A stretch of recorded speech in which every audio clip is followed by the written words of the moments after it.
everyone, and welcome back to another Species Spotlight. I'm Miss Nicole here in the garden, and today I'm highlighting a creepy crawler, something that you typically find in the leaf litter. It's a millipede, and you can see I have one here on this stick crawling around. So despite their name, millipedes don't actually have 1,000,000 legs, or even 1,000, because there's no known land animal with that many legs. But they do have a lot of legs. So millipedes are considered an arthropod, which is a type of invertebrate like an insect or crustacean.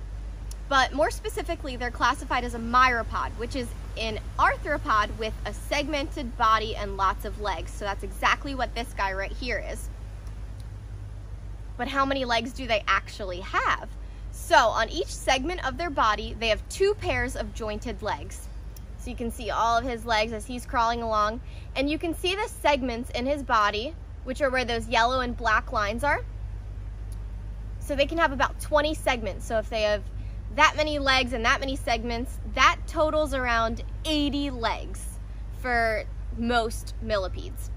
And there's lots of different species of millipedes. There's over 1,400 different species of millipedes in the US alone. That's not counting how many species of millipedes are in the whole world.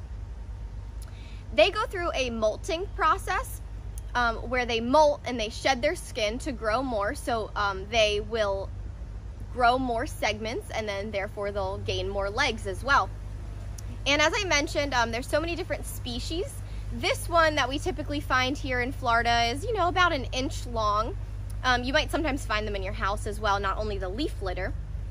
The reason that they hang out in the leaf litter so much is because they are known as a detrivore, which is one that eats dead or decaying material. So they're actually a decomposer. So they're really good guys. You can see him reaching out here. Probably doesn't like that I'm holding him for so long, huh?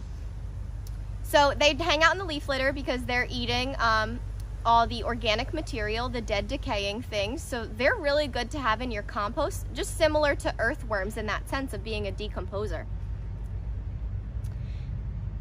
And this guy is pretty small, but some of the other species in the world can be much larger. So actually in Africa, they have a millipede species that can be 1.5 feet long. So that's actually longer than this whole stick, probably. That'd be kind of a scary millipede, huh? And another interesting fact is that millipedes are the oldest known land animal. And back in prehistoric times, they were 6.5 feet long.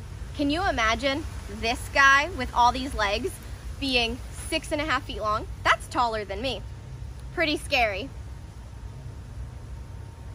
And another interesting fact about these guys is that they are primarily nocturnal, meaning that they're more active at nighttime, so they're kind of hiding during the day.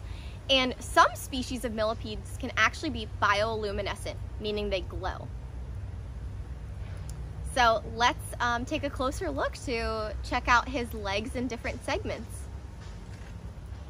So here he is up close, and you can see how fast they can scurry along. And then when I grab him, see how he starts to curl up? That's kind of his protection. That's his defense. But as I said, they're completely harmless. You can touch them. They don't sting or bite. And I put him back into the leaf litter where he'll simply crawl away and go back to decomposing. If you want to learn more about this guy, check out our Species Spotlight on our Google Classroom, our virtual living lab at Keywest.garden/education. Thanks for tuning in. See you next time.